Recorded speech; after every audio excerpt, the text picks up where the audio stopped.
Before we get started, I want to encourage people listening to leave us a rating and review on your favorite podcast platform, whether that be iTunes or Spotify. Leaving those ratings really helps us to get promoted on those websites and allows us to get the word out. If you're enjoying this free entertainment, please do us a favor and leave us that rating and review, 5 stars only. On today's episode of the 19.9 podcast, we're going to do an HVS Classic. That's our take on a classic game. Josh Barnett and Dan Woods are going to join me to talk about the 1996 Big East Championship game. We'll break down the categories and talk about what made this game so memorable. I want to encourage you guys, to get out there and watch this game. The most important part about loving basketball is watching the game be played, and this is one worth watching. Before we get started, let's throw it to Billy Packer. Isn't it amazing when Michigan can keep this game to a 19-foot 9-inch game inside that three-point line? It's all there. Nice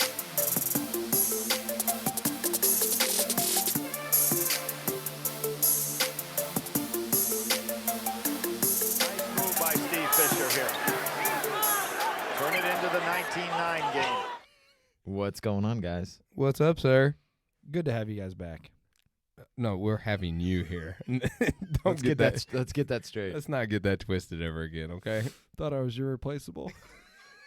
Not if you start acting like that. So, Josh, tell me what we're going to be talking about today, since you're the one who threw this topic out there to everyone. Well, thank you, Aaron.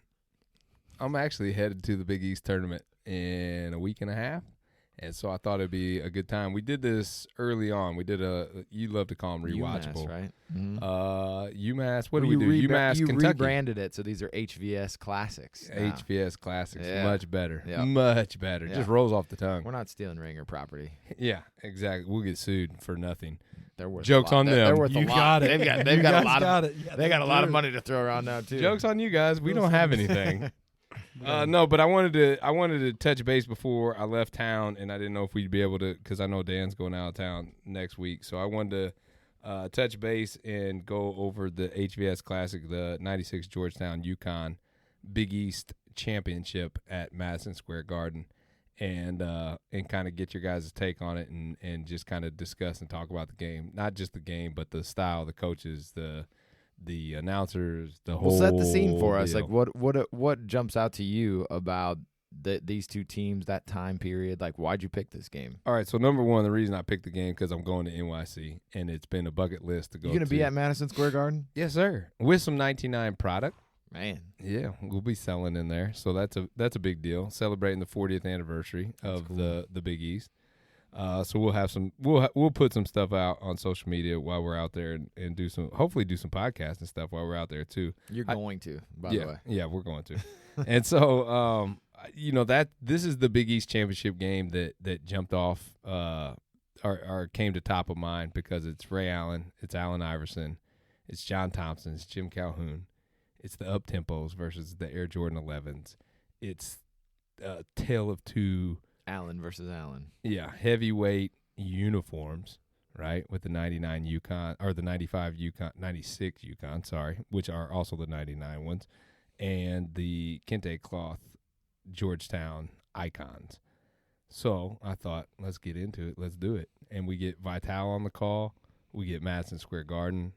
We get all of that rolled into one game. The up-tempos are your favorite, right? Yeah, I got a box. They're sitting in the box right over They're there. your favorite shoe of all time, right? Oh, not over the 11s, are they? Favorite basketball shoe of Yeah. all time, the Yeah. up-tempos.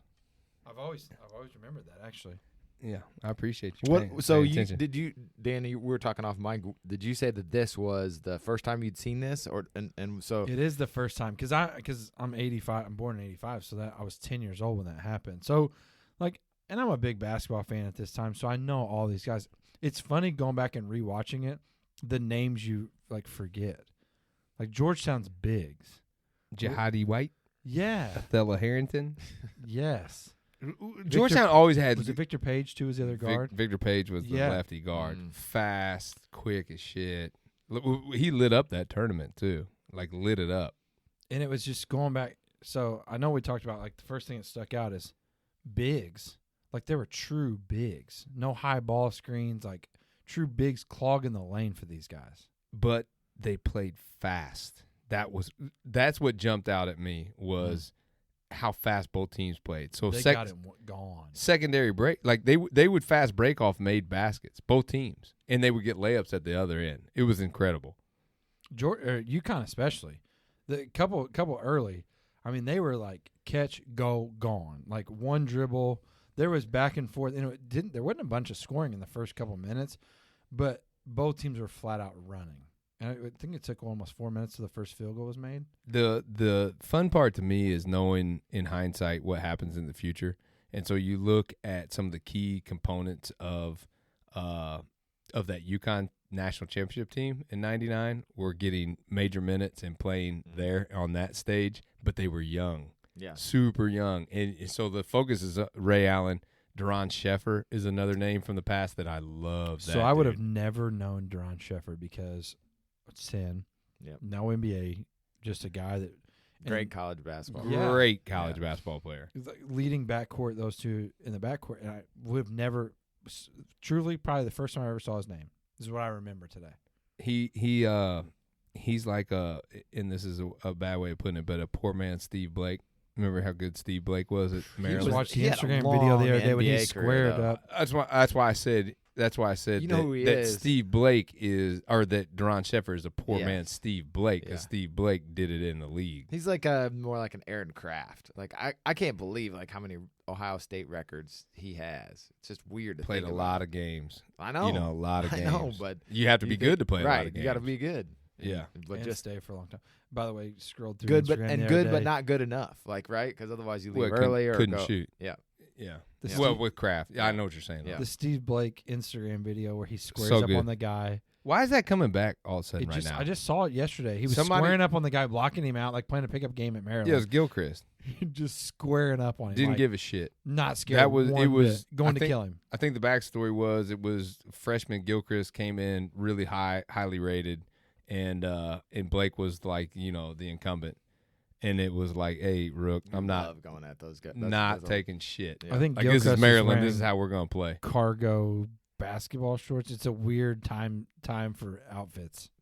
A really bad time. You can just go ahead and say it. It was a bad time. You know my hate for the early 2000s rap, fashion, and basketball. Hate all of it. Very good. Continue on.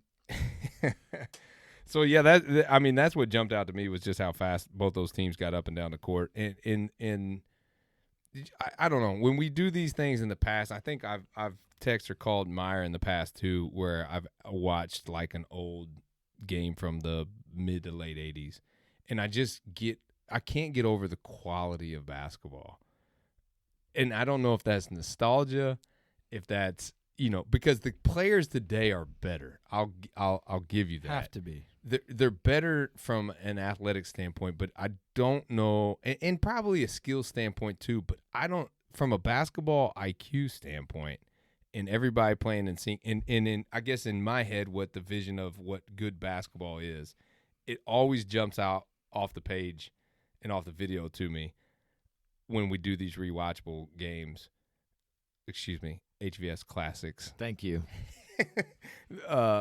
As opposed to watching games today. I don't know what it is. To me, it was so awesome you never saw a high ball screen.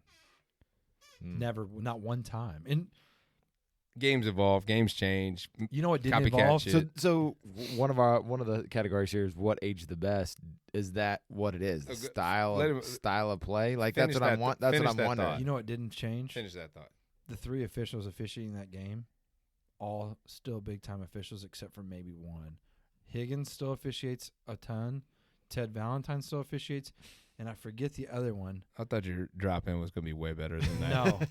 So think about Never that. mind. Continue, Mike. 25 years, it's the same guys. Yeah, it's crazy. Like, it is crazy. And they always talk about people. That's hate the state Ted of Valentine. officials. I mean, No one wants to be an Teddy official. Valentine. So Higgins is like a well-known great official too. You watch that game one time, you come away with that take. I've watched that game 35 times and I couldn't tell so you it's one the one dude. thing that stayed the same. It's the This guy's writing down. Hey, Dick Vitale, the 3 officials have all stayed around for 25 years. You've now become dispensable. See you guys. he is the historian though. I mean, you got to get put that beer down. Put it back in the officials refrigerator. in there if you're going to be the historian. You are the historian. It's the only thing that stayed the same in that. And some good uniforms. All right, go Meyer. So, well, you said uniform, so I'm jumping to the next one. you named some of the retro styles. So what's the best retro style though from this? Okay, that's gonna be tough. So let's go around the table, okay? And we'll start with Dan, then we'll come to you, and then and I'll finish because I'm obviously the authority on this shit. This Yeah, retro that's good. style from that. Yeah. Just What's the best? no, I would put it this way because so he named I think like the up tempos. no, I think we can pick up on that. Let me put it this way: what uniform kit from head to toe are you rocking with in this game as the better style? UConn all day. Get rid of the cutoff shirts though. That's my. We'll come back to the cutoff shirts, but Georgetown rocked the cutoff shirts more so than the UConn guys. The white UConn, and especially from a white guy, like one of the old centers, like just a terrible look, like awful. And the UConn jerseys are great, like great jerseys. I know, but you know that those Georgetowns are some of the most requested short. I mean, they're like the classic primo. Who you got? It's not fair. It's not fair because I love the UConn uniforms, but it's the Georgetown uniforms. And I can't decide. I'm right down the middle on that shit. Said like a guy that owns No a company that represents and could represent Georgetown. That's a political answer. Not gonna paint me into that political corner. answer. Yes. Are you running for office too? No. All right, Well, I'll take too many I'll skeletons. take it away. Super Me Tuesday. too. Too many I'll take skeletons. this away from you. If you had to rock one pair of shorts from that game, what are you rocking? You have to do one. No kit, no nothing, no shoes, no up tempos, no nothing. One pair of shorts. Look at he won't answer. This is like He will. He has to. you should do the. We need to get the James Corden thing down here where you put like food in front of him and he's got to eat some like All right. pig brains or answer. Gun to my head. Yeah. I have to go with Georgetown. Really? yeah. Gun to my head. I would have said the other for you. It's so close. It's so close. Kyle at UConn, I'm sorry.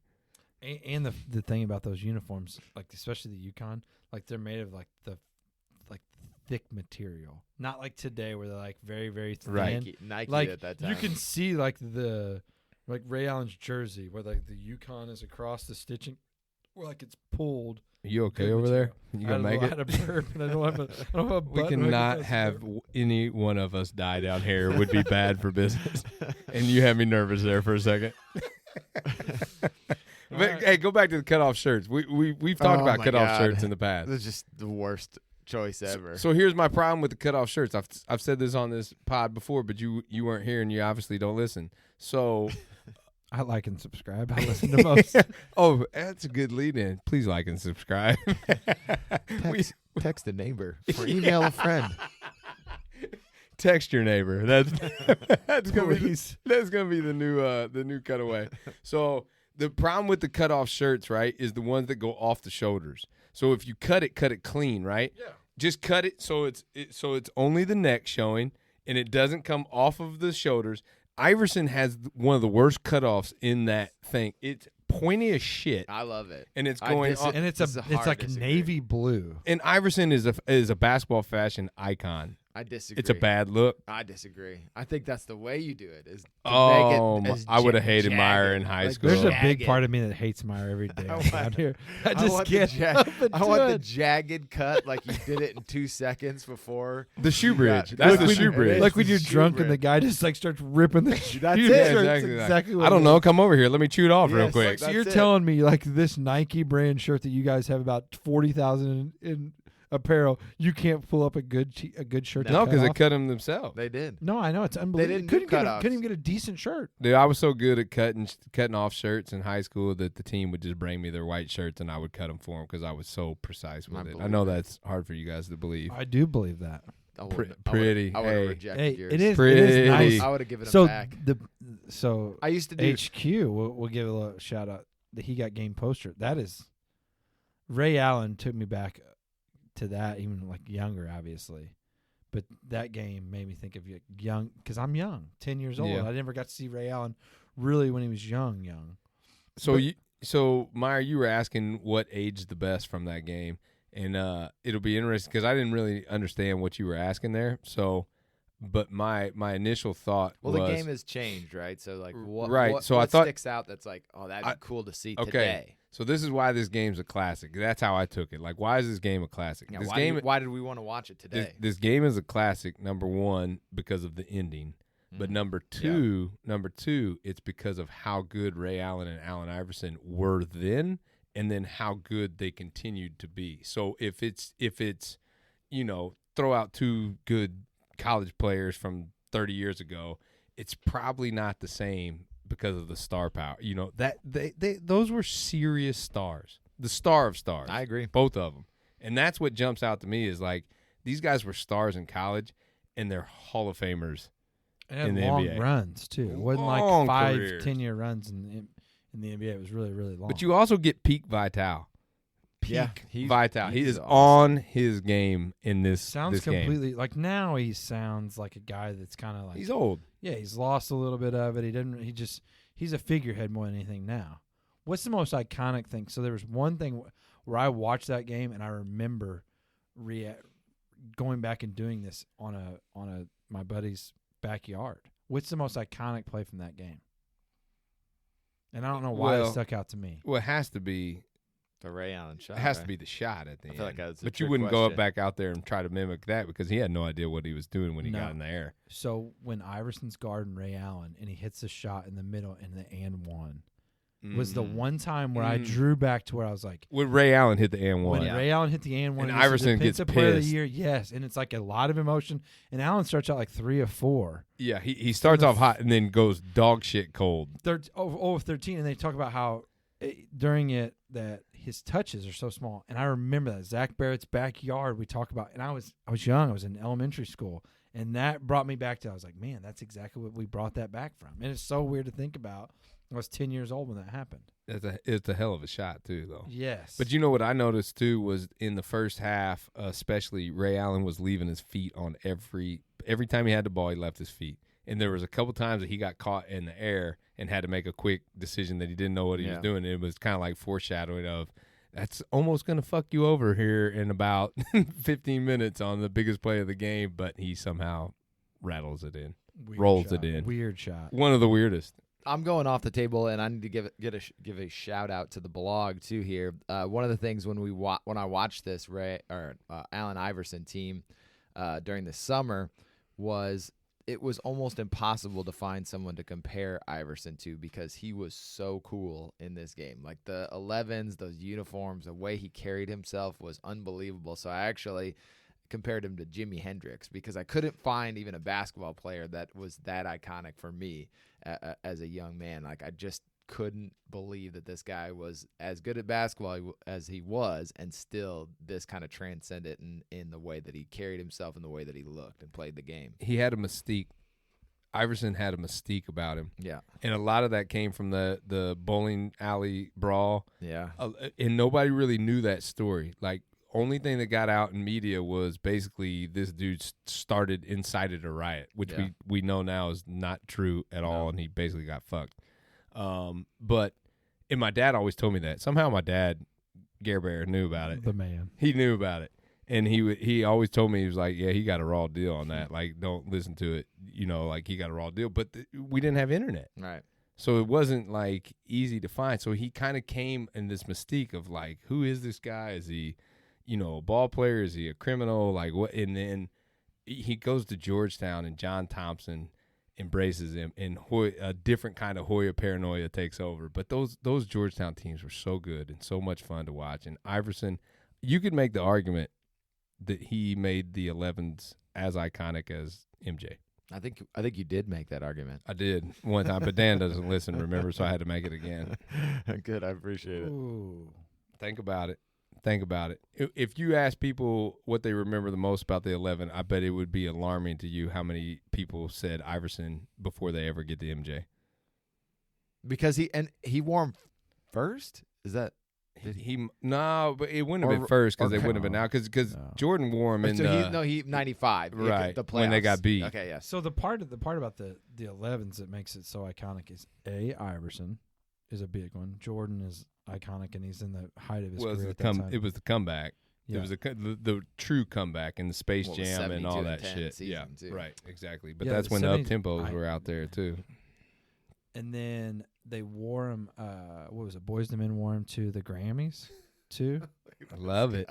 which is crazy because Jordan actually talked about how people were going to wear these with things like that. That was behind the design, right? Yeah, so like that, the icon that is why the 11 is the greatest shoe of all time, because the 7210, the space, the cultural references of those shoes, you can't match them. You don't get to the 11s unless the 3s come out. I think the 3s are overrated. I'm a 4 guy personally.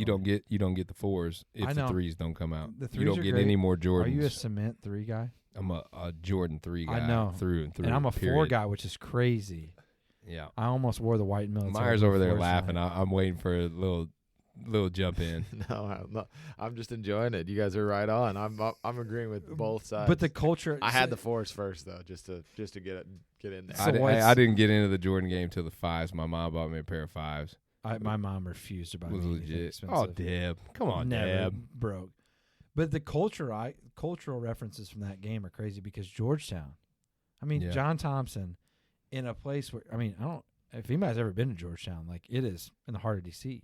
Like, it's in a weird area. There's like three presidents have went to Georgetown. So here I'm gonna It's not bring, exactly a place where you think of like troubled basketball players. and I'm to end gonna up at. jump in Right. the next category down the rabbit hole. This is kind of internet research, and I think you're kind of hinting at it, because I'm kind of curious to see. One of the things that I found in there was just thinking about Georgetown, the school. Like, it is predominantly white in the middle of DC, very kind of affluent area of the city.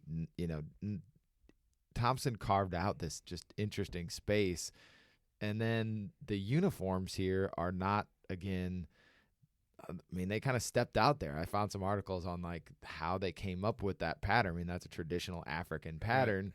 Kind of Badass. it is badass, but it's just, I mean, I don't That's know. why John What- Thompson. Like, how did that That's happen? why Georgetown had to be in the third tier of the. How Blue did he Bloods. do that though? You know, how did So he here, pull that so off? so, okay. Here's the thing. Dan, your phone's creating that stack again. Get it out of here. You're ruining the podcast. on the Wi-Fi too? Jeez. Here's the thing. It's the Fab Five Michigan, right? And we talked about that in a pod. It's Dan loves this. He's getting excited over there. Jeez. So remember, I told you in the one pod, I'm like, man, growing up in Southern Indiana, like I had no idea that Michigan was insanely prestigious. Academic, yeah. I was like, I just knew them Fab Five, who everybody in Southern Indiana said were just a bunch of thugs and stuff, and that's pre-internet. Like, we didn't know what to believe. We just believed the news and our parents and stuff. I mean, you didn't know what to believe because you didn't And know. the word thug back then is just so much different. Oh. It's crazy. So much different, and that was used a lot. In the Sure, whole, that sure wasn't slug. There's your boy. That's your boy. That's your boy. So, like, it's funny because I never really understood Georgetown as this huge academic institute, and the president's coming from there and stuff too. I associated with Patrick Ewing, John Thompson, Allen Iverson, and that wasn't a negative perception for me either. I loved them because of those guys. Yeah. I loved Michigan because of the Fab Five. It was the opposite of what mainstream America kind of wanted you to think. You know what I mean? Yeah, that's why you listen to Tupac and Biggie. And The fact that Exactly. three white guys in Evansville, Indiana, are talking about the cultural impact that Georgetown had. It's the point of it, right? Yeah, no, it is crazy to me. It's incredible. It's awesome. It's what makes Georgetown and the run that John Thompson has to go down as one of the all-time greats for having one title because of what he changed with basketball. Too. Huge impact. Vision. I mean, I think that when you have those great coaches, they have to have some kind of like singular vision and drive, and he had that. Like, he was willing to, wasn't willing to compromise. And was willing to push his way of thinking to benefit the people who deserved it, and who had been marginalized. And he would step out and he would grab somebody like an Iverson, and Iverson tells a story that his mom went to John Thompson and said, "Please save my son," Yeah.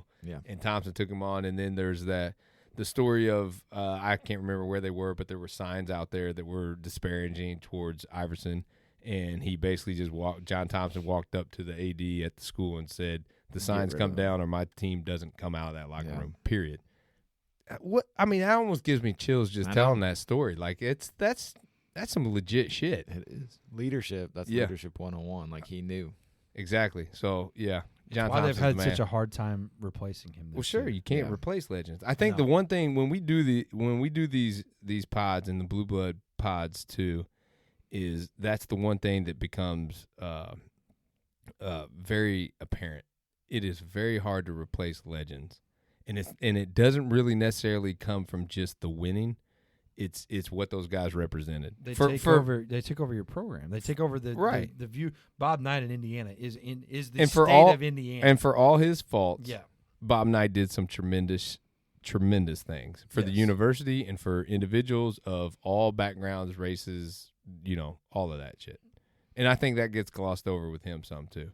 and I think part of you talking about academic institutions that as basketball schools is part of the great impact of what sports has done for college athletics too. Sure. Michigan is known as a great academic institution, but they're also known as a great athletic institution who makes a ton of money off sports. And you have to embrace those things. If That not, also you're in trouble. helps improve your academic standing because where that money gets spent, throughout the universities. Look, Jim Harbaugh has been very average at Michigan, but the football program is averaging $120 million in revenue a year. It's I think I crazy. read Michigan is the number one most bought brand overseas, like The internationally. number one licensing in the world. Yeah, actually, licensing more than I do, but yeah, it's the number one brand in the world. Get out of my face, Dan, when you talk about licensing. It's pretty accurate. No, though, right? no, you're right. No, it's up there. I think you for looked sure. up. It was actually Louisville a couple years ago. Yeah, well, Louisville, Louisville in a category. Yeah. It was. Did someone say Louisville? He's I know, back. I know. Jeez, Michigan. Lead into Louisville is I almost know. too much for It Dan is to too handle. much. We almost lost him for good. All right, we got For the second time. We got a couple more. Then we're gonna get out of here.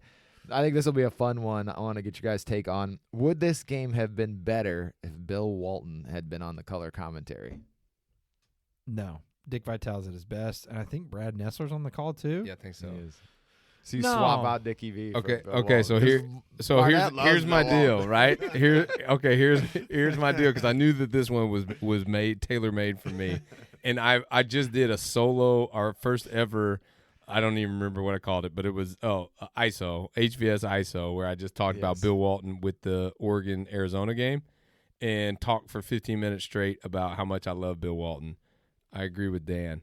He can't. Whoa. I know, and it contradicts what I said on that pod, but it also it's going back in time 25 years, and the world was not ready for Walton 25 years ago for what he is today. Oh, And here's the gosh. thing, nostalgia always reigns supreme with me, and for that time, that place, that setting, that game, and the way that it turned out, you had to have Dickie V. You had to have him. You cannot replace him with Walton. Can I It make wouldn't work. one comment on this? Yeah, jump in. So I told One and one only. Barnett whenever we were walking down here, the most incredible thing. So I watched it earlier today, first time, and Vitale says about Ray Allen down there. He goes, the one thing he could improve on his game is moving without the basketball, which is so funny because now Oh, that's his whole game. like literally, besides maybe Reggie Miller in my lifetime, Ray Allen's the best. Yeah, Steph Curry now. Yeah. Wait till you guys go back and watch old tapes of Steve Alford. Oh God, no doubt. Okay. You with want- that was said, we'll go ahead and like Yeah. and subscribe. I love Steve Alford. Wait till he sees the shoulder. wait till he sees the shirtless picture, the poster of him that's coming down here. Hey, wait till you got that thing is awesome. And wait till you guys come down here and I'm shirtless doing that All American workout that I have on VHS over there. Okay, But real talk, Steve Alford moved more without the basketball than doubt. anybody in the history of basketball. Period. I think. All right, I got two more. I think everyone's going to agree on this, so jump in if you don't agree. Would these teams be good today? Absolutely. Yes. And then the last one, who gets the game ball?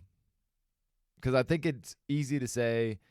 This is like a weird one. It's like I want to say I I want to hated say this Ray guy. I want to say Ray Allen because he hits that shot, but then again, my argument earlier was like Iverson is just so iconic, and I think like he almost hits that shot even after Neither of them Allen's played shot. Neither Neither of them Yeah, played neither. great. I A don't lot know. of pressure, man. Can you This is imagine? an easy one. Go for it. Don't know his guy's name. Jahidi White. Nope. I love Jahidi White, by the way. It's such a great name. I know, so good. Della Harrington. That's Like, what how I'm can you not like those guys? Remember, Georgetown would have like Boubacar Odd. Oh, man. I mean, it had He's some on this team. all-time Yeah. names, man. Who's the guy? Aya Ja is on this yeah. team. Don't know. Like, yeah. Who's the guard? No, for, not Ja. Who's the guy? Who's the guard that keeps him in the game for UConn? Is it Sheffer? No, younger guy. Looks like Ricky Moore? They keep calling him Roy Jones Jr. Looks Ricky like- Moore. Yeah, Ricky Moore makes like. he does. He plays he's out of the his only mind. guy for 11 minute stretch. He's the only guy for UConn that has a field. He's also the guy that eats up William Avery at Duke Really? in '99. Yeah. And they went to high school together, and he was older than Avery was, and he just seniors him. It's like telling just dad. big boys It's like him. being a Game- dad. Oh, he That's was the like, dad. boy, It's I like put putting this your hand dad on strength top on of- you. Yeah. Like, grab him This under the dad arm, dick like, right you better here. chill the fuck out. That's that dad strength. I use it a lot, and I love it. We've gone to parent corner, everyone. I'll put that dad strength on you, too, son. Gary still has dad strength on you. Though, Oh, right? absolutely. He'd come in here and just roll me up. I saw him down here. He did. All right, I got to go. I got a hard stop, guys. That's I got to it. get out of here. We did it. Like and subscribe. Like and subscribe. Please text your neighbor. Text your neighbor. Thank you for listening to the 99 podcast with HVS, the High Volume Shooters. For more information, check out the blog at 199.com under HVS. And while you're there, pick up some of the best basketball apparel on the planet. Until next time.